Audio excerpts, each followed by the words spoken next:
rencontrez nous. Bonjour tout le monde, bonjour Shams. Hello Andrea. Qu'est-ce que ça évoque pour toi le temps des Romains? T'aimes bien? Ah j'adore, moi j'ai fait latin. Hein. C'est vrai? Oui. Loum, moi c'est tout ce que je sais, c'est le petit oum de la fin. Ah, c'est nul hein. Ministre pouce est. Ok, tu me feras des cours pour cette émission spéciale. On retourne au temps des Romains. On fera des fouilles avec des archéologues. On ira voir la nouvelle conservatrice du musée romain. Elle s'appelle comment, Shams? Elle s'appelle Alexandra Spüler et elle est la conservatrice depuis le 1er mars. Super, on va aller à sa rencontre, tu vas aller à sa rencontre, on y va, on marche. Et puis l'amphithéâtre là, un nouveau projet justement. Samir nous en donnera des nouvelles, tout à voir dans cette émission. Bonne émission tout le monde.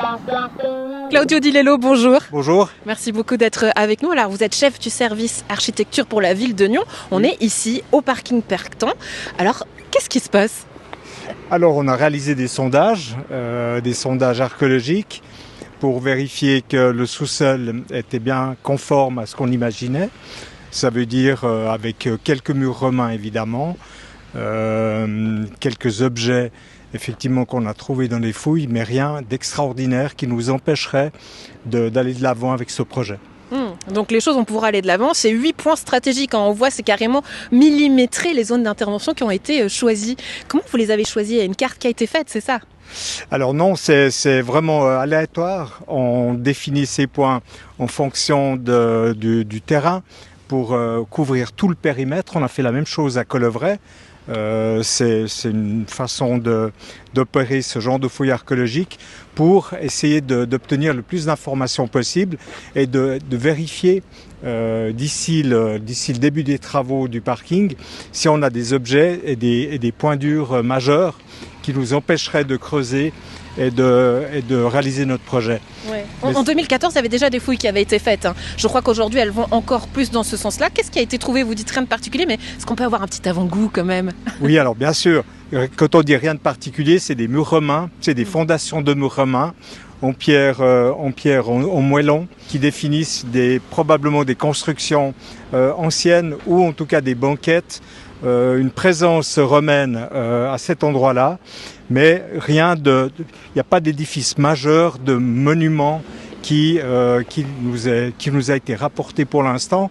Voilà, donc c'est des fouilles de vérification, de précaution, surtout aussi par rapport au coût que ça pourrait engendrer, ces fouilles archéologiques, dans le cadre de la réalisation du projet du parking. Et vous travaillez avec évidemment le service cantonal et une entreprise, c'est qui? Alors, on travaille toujours pour les fouilles avec le service cantonal d'archéologie avec qui on collabore étroitement. On vient de présenter le projet de l'amphithéâtre à la population. C'est avec eux qu'on travaille ce projet aussi. Et chaque fois qu'on creuse à Nyon, c'est avec l'archéologie cantonale et l'archéologue cantonal qui était auparavant notre conservateur du musée romain. Et l'entreprise, c'est l'entreprise Archéodunum qui connaît parfaitement notre ville dans ses moindres détails. Et c'est un gain d'expérience considérable quand on fait appel à eux. Eh bien, Claudio Di Lello, merci beaucoup d'avoir répondu à nos questions. Et à la maison, restez avec nous parce que je passe le micro à Shams. Justement, on va aller voir ces fouilles et voir très concrètement c'est quoi le métier d'archéologue. Allez, restez avec nous. Sandrine Osterle, bonjour. Bonjour. Vous êtes responsable des opérations archéologiques. Oui. Et là, on est dans un trou au parking Pertan à Nyon. Qu'est-ce que vous faites concrètement? Alors là, on a fait des sondages pour évaluer un petit peu le potentiel archéologique du site. Et puis, on est donc dans un sondage qui a livré une séquence stratigraphique avec quelques couches archéologiques. Très bien. Et comment ça se passe concrètement votre travail? Comment vous effectuez une fouille? Comment vous sondez un terrain? Alors on commence avec une pelle mécanique, donc on fait une tranchée de la largeur du godet et puis on descend progressivement sur les couches qui nous intéressent et on s'arrête on appelle ça le toit des vestiges, donc le sommet des vestiges. On les documente, on les photographie et puis quand on a toutes les informations nécessaires, on rebouche le sondage. Une fois qu'on a fait le creusement avec la pelle mécanique, et bien là on intervient nous à la main avec tous nos outils, donc les gros outils, la pelle, la pioche, les plus petits outils, la truelle, la balayette, pour pouvoir vraiment mettre en évidence les couches archéologiques et les vestiges. Et puis après on procède à une documentation. On va aussi nettoyer cette petite bande là. On voit aussi l'association des couches, l'enrobé et puis le tout venant. Puis après on a un remblai ici qui va jusque là, qui contient des éléments modernes et plutôt d'époque romaine. Puis après on a le substrat ici, substrat naturel, un peu plus graveleux avec du sable. Ça fait une forme un peu ovale. Là, il y a un peu de charbon. Là, il y a de la terre cuite. Et tout autour, c'est plus clair. Là, on est dans le substrat naturel. Donc ça, c'est une fosse qui est implantée dans le substrat. Puis les éléments qui sont dedans, c'est plutôt visiblement de l'époque romaine en fait. Là, c'est vraiment un peson. Bonjour Serena. Bonjour.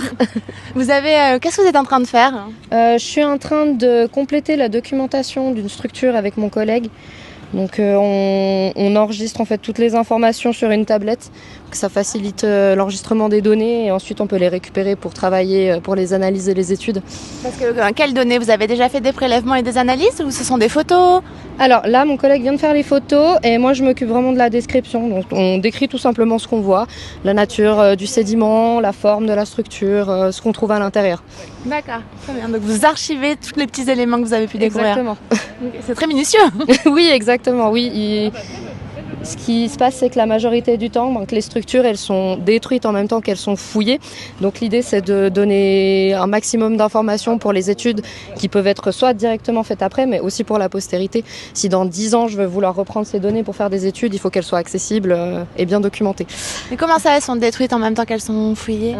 Là, par exemple, si je veux pouvoir documenter la fosse, le creusement, à quoi il ressemble, je vais d'abord le dégager sur sa surface, ce qu'on dit en plan. Là, par exemple, vous avez une structure de forme circulaire et ensuite, je vais la couper en deux, histoire de voir le profil, ce qui va me permettre de savoir comment elle a été creusée. Et ensuite, je vais vider tout l'intérieur pour voir ce qu'il y a dedans. Est-ce qu'il y a des objets qui sont restés donc, est-ce qu'il y a de la céramique? Est-ce qu'il y a des éléments en métal, par exemple? Et donc, en même temps que je fais ça, forcément, je détruis la structure. Donc, je la documente, mais il en reste rien après. Pourquoi est-ce qu'on n'arrête jamais de fouiller? Parce que nous, on fait de l'archéologie préventive, donc c'est toujours dans le cadre d'une construction, une destruction potentielle. Donc on intervient quand les vestiges sont menacés. Donc nous, on fouille. S'il y a un projet de construction qui peut être amené à détruire des vestiges, on va forcément les fouiller avant. Est-ce qu'il y a quelque chose que vous espérez trouver? Non, moi, en fait, je fouille. Je suis toujours satisfaite de voir ce qu'il peut y avoir. J'ai pas d'attente particulière. On n'ouvre pas forcément en ayant un objectif de découverte. L'idée, c'est de comprendre dans sa globalité le site. Et il y a énormément d'indices qui sont pas du tout spectaculaires, qui sont très précieux pour la compréhension générale. Les objets, c'est surtout l'idée, c'est de les étudier ensemble, un tout seul pas forcément, mais s'il est associé à d'autres objets, il va pouvoir donner beaucoup d'informations. Du coup, vous faites des découvertes dans ces différents sondages qui vont donner lieu à un rapport. Ce rapport, vous allez le donner à qui et quand? Alors, le rapport, il est élaboré à l'issue des investigations de terrain, et puis on le rend au canton. Et c'est eux qui ont tous les rapports qu'on produit en leur possession. Et c'est prévu dans combien de temps à peu près? Dans les 6 mois à venir, on va dire. Nous, il nous tarde de découvrir le contenu de ce rapport pour savoir ce que vous avez pu éventuellement trouver ici au parking de Pertan à Nyon. Merci pour cet entretien. Merci à vous. Alexandra Spiller, bonjour. Bonjour et bienvenue au musée romain de Nyon. Merci, c'est un peu votre nouveau chez vous? Oui, tout nouveau chez moi. Je suis là depuis 4 semaines. Vous êtes la nouvelle conservatrice des lieux depuis le 1er mars. Ça veut dire quoi être conservatrice? Alors conservatrice, ça veut dire gérer le musée romain dans tout ce que ça implique. Déjà au niveau des collections, des objets, on s'occupe de la préservation, de la conservation des collections, mais il y a aussi le côté exposition, le côté médiation culturelle, événementielle, et puis les recherches scientifiques, faire le lien aussi avec les archéologues sur le terrain qui sont en train de fouiller et qui sortent des objets que le musée récupère. Donc en fait, c'est plein de choses, être conservatrice du musée romain de Nyon. Et avant d'être ici, vous étiez à Avenches. Pourquoi avoir décidé de briguer ce poste? Qu'est-ce qui vous attirait ici à Nyon? Alors j'ai travaillé pendant 15 ans à Avenches, effectivement. J'étais chargée de recherche et je m'occupais spécifiquement de la collection des peintures murales romaines. J'ai postulé ici à Nyon parce que je cherchais un poste avec plein de défis, avec plusieurs responsabilités. Et je cherchais aussi à me rapprocher du lac Léman parce que je suis lausannoise à la base. Et vous avez parlé des peintures murales, justement, c'est votre spécialité. Vous êtes même présidente de l'Association française des peintures murales antiques. Oui. Qu'est-ce qui vous fascine là-dedans? C'est une spécialité de l'archéologie. Il y a beaucoup de spécialités en archéologie. Et en fait, ce qui m'intéresse avec les peintures murales, c'est qu'à la fois, il y a des images, donc on peut étudier les images, les motifs, ce que ça représente pour les Romains à l'époque, mais aussi c'est lié directement à l'architecture. En fait, c'est les revêtements, la peau de l'architecture, et grâce aux fragments qu'on retrouve dans les fouilles, on peut reconstituer la volumétrie des bâtiments, on peut reconstituer l'architecture, et des fois c'est ce qui nous manque, notamment dans nos régions.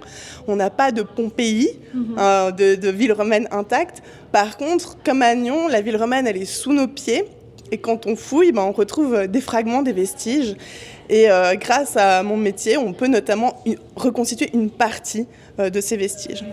Oui, vous êtes archéologue, donc vous enquêtez sur notre passé.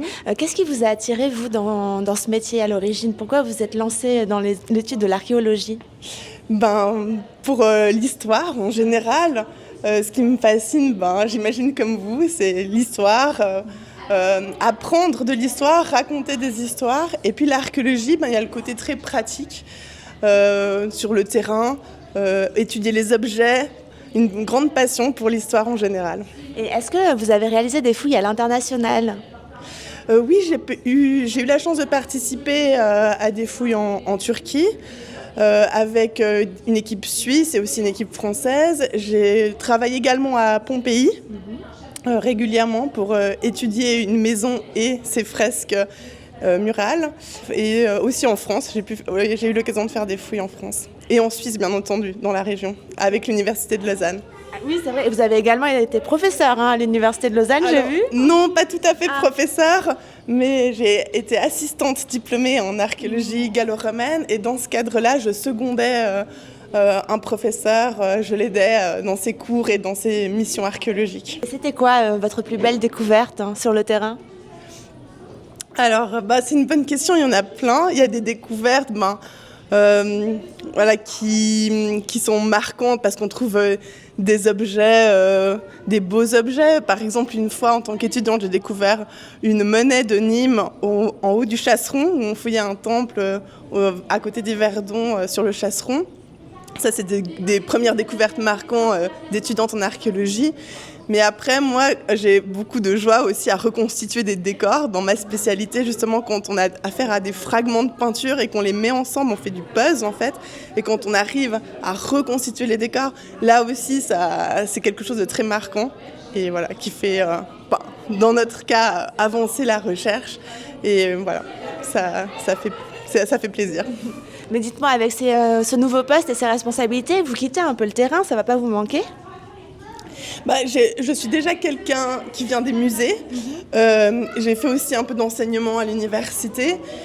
Donc le terrain, j'y suis pas toujours. C'est vrai que j'ai un profil assez polyvalent. Mais non, ça va pas manquer dans le sens où il y a beaucoup de choses à faire aussi pour valoriser le musée, les collections, les vestiges, et puis de seconder au mieux mes collègues archéologues qui sont justement sur le terrain, et notamment ceux qui travaillent spécifiquement à Nyon. Et ça serait, je vais faire le lien avec eux grâce au musée et à ses collections. Et en prenant ce poste, est-ce que vous vous êtes fixé un objectif ? Alors le premier objectif dont je peux vous parler maintenant, parce que ça fait 4 semaines que je suis là, mais on a déjà un objectif, c'est le jubilé du musée. En 2029, le musée fête ses 50 ans, et là c'est l'objectif 2029, c'est de mettre différentes choses en place, que ce soit au niveau de la médiation, mais aussi au niveau de la recherche scientifique, de la restauration d'objets, pour 2029. Donc là on est en train de mettre ça en place avec l'équipe du musée, pour être prêt à faire un événement en 2029. Merci Alexandra. Merci à vous.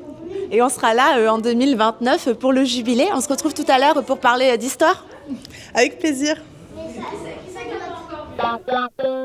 À Nyon, un site antique bien connu des archéologues pourra bientôt devenir un lieu public. La ville présente un projet de préservation et de valorisation de l'amphithéâtre romain, un monument unique découvert en 1996 au cœur de la ville. Construit au début du IIe siècle après Jésus-Christ, cet amphithéâtre fait partie des 8 édifices de ce type identifiés en Suisse. C'est un site qui a été trouvé effectivement il y a 30 ans en arrière par des archéologues qui l'ont fouillé, qui l'ont documenté, qui travaillent maintenant encore dessus. C'est le projet d'une vie de pouvoir travailler sur un amphithéâtre? C'est clair, il n'y en a que 8 en Suisse. Et j'étais pas là il y a 30 ans quand ils l'ont découvert, qui devait être une émotion incroyable. Mais je suis là quand on va pouvoir le rendre à la population, où on va pouvoir de nouveau s'y rendre. C'est clair que c'est une chance. Son arène elliptique mesure environ 50 mètres sur 36 mètres et les vestiges sont aujourd'hui classés monuments d'importance nationale. L'objectif de la municipalité est désormais de mieux protéger ce patrimoine tout en le rendant accessible. Être architecte de la ville de Nyon et réaliser ce projet, mettre en valeur l'amphithéâtre de Nyon, c'est un grand privilège et un grand honneur. Et c'est vrai que depuis mon arrivée en ville de Nyon en 2003, on travaille sur ce projet. On est très heureux de pouvoir présenter ce soir ce projet à la population. C'est un projet dans lequel je me suis engagé depuis 4 ans, plus de 4 ans maintenant. Il y a beaucoup d'émotions, dans la mesure où on a avancé pas par pas, on a fantasmé, imaginé beaucoup de choses. On est passé par beaucoup d'obstacles et aujourd'hui on arrive vers une solution, des propositions concrètes. En fait, il y a l'idée que ce monument, ça va être comme un musée à ciel ouvert. On y va et on peut librement aller d'un endroit à l'autre, on nous explique des choses, on ressent l'endroit. Et à côté de ça, évidemment, il y a des choses plus concrètes parce qu'il y a un espace que nous on appelle de médiation culturelle, c'est les espaces où on découvre les choses en étant accompagné. Aujourd'hui, dans les musées, c'est par exemple des visites guidées ou des ateliers pour les enfants. Et ça pourra avoir lieu directement dans l'amphithéâtre. Donc ça va être un vrai lieu de vie. Et ça, c'est la deuxième partie. La troisième, c'est évidemment ponctuellement de l'activer par quelque chose qui est plus événementiel. Aujourd'hui, j'ai cité des choses que le musée romain fait en extérieur, qui sont des journées romaines. Ces journées romaines pourraient avoir lieu dans l'amphithéâtre. J'ai parlé aussi du Festival international du film d'archéologie de Nyon. Certaines projections pourraient avoir lieu dans l'amphithéâtre ou certaines conférences en lien avec ce festival. Le projet prévoit la création d'un parc archéologique permettant aux visiteurs de découvrir le site et son histoire, tout en respectant la conservation des vestiges. Il y a tout d'abord les 2 entrées principales, l'entrée, ce qu'on appelle le niveau spectateur, et l'entrée du niveau gladiateur, ça veut dire au niveau de l'arène. Ensuite, on retrouve le déambulatoire avec son anneau elliptique qui vient protéger les murs romains et qui permet l'expérience spectateur aux visiteurs de l'amphithéâtre. Nous avons encore après 3 éléments paysagers qui structurent le projet de talus nord qui se raccordent au chemin du Creuset, qui permet de déambuler, de se poser, d'avoir une vue panoramique sur l'amphithéâtre avec au large le château et le lac. Ça sera probablement une des plus belles vues du site. Ensuite, vous avez l'expérience de l'arène qui sera végétalisée.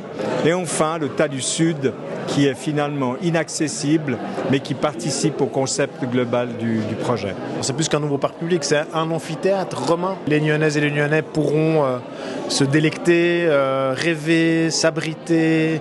Un super lieu qu'il y aura qu'à Nyon, donc c'est exceptionnel. Une étape supplémentaire dans un projet au long cours qui vise à inscrire l'amphithéâtre romain comme un des éléments majeurs du patrimoine historique de Nyon. Il faudra attendre encore un petit peu par contre, non? Alors il y a toujours plusieurs phases dans les projets. Il faut évidemment finir le projet architecturalement parlant. Et puis ensuite, il faut réunir les financements. Puis après, il y a au moins 2 ans de travaux. Donc on vise une ouverture au public. Vous pourriez vous rendre dans l'amphithéâtre à l'année 2029. C'est pas si loin finalement pour un projet comme celui-là. Alexandra Spuller, alors je le rappelle, vous êtes conservatrice du musée romain de Nyon. On est ici devant des pièces qui ont été justement trouvées à Nyon. Oui, effectivement, tout ce qui est dans le musée, ce sont des objets, des vestiges qui ont été découverts lors de fouilles qui ont été faites à Nyon et dans la région. Parce que l'histoire nyonnaise est intrinsèquement liée à celle de l'Empire romain. Pourquoi ? Parce que Nyon, c'est la première colonie romaine installée sur le plateau suisse. C'est une colonie qui a été fondée par Jules César entre 50 et 44 avant Jésus-Christ. On pense que c'est pour installer des anciens soldats de la Légion romaine et c'est véritablement un des 3 sites majeurs pour l'époque romaine en Suisse. À quoi ça ressemblait Nyon à l'époque, si vous devez me le cartographier ? C'est vraiment une ville romaine avec son centre public. Donc on est au plein cœur en fait du centre de la ville romaine puisque le musée abrite la basilique, c'est-à-dire le cœur de la ville romaine. Donc il y a le centre-ville avec le marché, le Macellum, à côté du forum, les thermes, plusieurs thermes, et puis l'amphithéâtre qui a été découvert en 1996, pour lequel justement il y a un projet de préservation et de valorisation.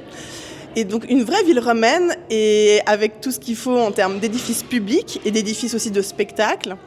Mais il y a encore des choses à découvrir. On ne connaît pas encore tout de la ville romaine, et notamment le théâtre, par exemple. Oui. On n'a pas encore trouvé l'emplacement du théâtre, et on imagine bien que dans une ville comme ça, on s'attend à avoir cet édifice emblématique des villes romaines.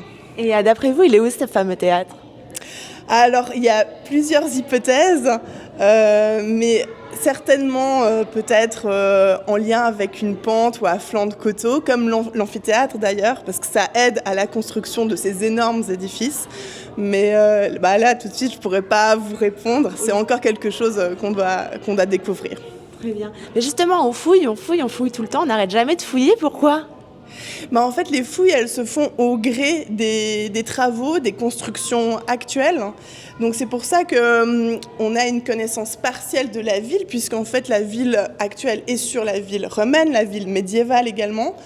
Donc c'est vraiment au gré des constructions actuelles. Donc parfois, c'est des petits sondages qui sont faits, s'il y a des réaménagements de rues ou des nouvelles constructions. Donc ça se fait vraiment, du coup c'est quelque chose de vivant en fait. On va toujours avoir des nouvelles informations sur Nyon-la-Romaine. Et alors, sous nos pieds, on a plus de 2000 ans d'histoire. Vous vous consacrez exclusivement à celle de l'Empire romain, l'Antiquité plus largement. Mais qu'est-ce que vous faites du coup quand vous trouvez des éléments qui correspondent à une autre époque ? Alors ça c'est géré comme toutes les fouilles sont gérées par l'archéologie cantonale qui mandate l'entreprise Archéodonome pour faire les fouilles. Donc le musée romain récupère les données, les objets pour l'époque romaine, et puis les autres époques sont bien sûr conservées et gérées par le canton. Et lors du déclin de la fameuse colonie romaine dont vous avez parlé, plusieurs constructions ont été déconstruites, démontées pour en construire d'autres ailleurs en Suisse. Comme quoi, par exemple ? Alors, c'est vers à la toute fin du IIIe siècle, début IVe siècle, effectivement, la ville romaine est partiellement abandonnée et sert de carrière. En fait, ça devient une carrière à ciel ouvert. Et va servir, entre autres, à construire les fondations d'une enceinte à Genève, par exemple. Mais on a retrouvé des blocs aussi d'oignons pour les fondations de la cathédrale de Lausanne. Un des challenges du musée aussi, c'est de rendre l'histoire, particulièrement l'histoire romaine, attractive. Comment vous faites ? Comme tous les musées, par le biais d'expositions. De médiation culturelle, donc ça veut dire organiser des ateliers pour les enfants, pour les classes, mais pour les adolescents et les adultes aussi. On a à Nyon spécifiquement 2 événements phares, emblématiques. Il y a les journées romaines organisées tous les 2 ans, et cette année, ça sera cette année en 2026, les 6 et 7 juin prochains. Donc là, on vous invite à venir nombreux. Il y aura des animations, des combats de gladiateurs, des artisans qui vont montrer leurs répliques de céramique, de verre, etc. Et puis l'autre événement emblématique de Nyon, c'est le Festival international du film d'archéologie, et il aura lieu en 2027. Très bien. On se réjouit de le découvrir. Merci Alexandra Spuller pour ce petit moment court d'histoire. J'en ai beaucoup appris, j'espère que vous aussi. Merci encore. Merci à vous d'être venus. Bon c'était super intéressant, Shams. Moi, je trouve fou de me dire que tous les jours, on marche sur des ruines et des vestiges ici à Nyon. C'est vrai, on se rend vraiment pas compte. Ouais. Bon, où est-ce qu'on va maintenant ? À la piscine. C'est vrai, t'as pris ton bikini ? Moi, je crois que c'est pas vraiment la tenue adaptée, Shams. C'est vrai qu'on a envie de soleil, de vacances, mais justement, un bon plan pour les vacances, Shams. Eh bien, ce serait d'aller au château de Nyon. Il y a en ce moment une exposition qui est consacrée à la tapisserie. Moi, j'y suis allée avec pas mal d'a priori, mais j'ai été agréablement surprise. J'espère j'espère que vous aussi, si vous allez y faire un tour. Allez, on va faire un tour, c'est juste là, plus que quelques mètres, et l'occasion de vous souhaiter de très très bonnes vacances à tous. Bonne chasse aux œufs. Oui. Ciao, ciao. Ciao. Bonjour tout le monde, je suis au Château de Nyon pour découvrir l'exposition qui est consacrée à Jean Lurçat, un artiste français et acteur central de la tapisserie moderne. Il est né en 1892 et mort en 1966, et je ne serai pas seule pour visiter cette exposition, je serai accompagnée par la conservatrice des lieux. Suivez-moi. Madame Catherine Schmutz-Nico, bonjour. Bonjour. Jean Lurçat est un artiste plutôt en vogue parce qu'il a eu droit à une grande exposition à Perpignan en 2024, il y a une grande exposition à Lausanne qui est prévue pour 2028. Pourquoi avoir choisi cet artiste ? Nous avons fait la connaissance d'un amateur passionné de Nyon qui nous a proposé quelques-unes de ses œuvres. Et qui est cet amateur ? Il veut rester anonyme, donc nous tairons son nom, mais c'est quelqu'un qui n'habite pas très très loin du château et avec qui on a sympathisé. Jean Lurçat, c'est un artiste multidisciplinaire, donc il fait de la tapisserie, de la céramique, mais il a encore plein d'autres talents, lesquels ? Il peint, il dessine beaucoup, et il fait des peintures murales, des fresques. Mais ce que vous avez décidé de mettre particulièrement en avant dans cette exposition, c'est l'art du textile, la tapisserie, parce qu'il est impliqué dans la création d'un grand événement, c'est ça ? Il était impliqué dans la création des biennales de la tapisserie de Lausanne, et il était très ami avec le couple Alice et Pierre Pauly, ces lausannois galeristes qui ont tissé des liens, c'est le cas de le dire, avec beaucoup d'artistes de France et d'ailleurs. Et c'est avec eux qu'il a imaginé ces rencontres. Un autre de ses médiums de prédilection, c'est la céramique, comme on voit derrière nous. Est-ce que vous pouvez parler un peu de Jean Lurçat, le céramiste ? Les tapisseries, souvent, sont des grandes pièces, très techniques, qui demandent beaucoup de temps, d'organisation. Alors que la céramique, c'est un objet relativement petit, simple. Et là, l'artiste, il peut laisser libre cours à toute sa créativité et le faire d'une manière assez rapide. Donc, lui, il disait que ça le détendait, en fait, de faire de la céramique. Et ça lui permet de faire entrer aussi l'art dans les cuisines. Il aimait particulièrement rendre l'art démocratique ? Oui, c'était un artiste très engagé, socialement très engagé.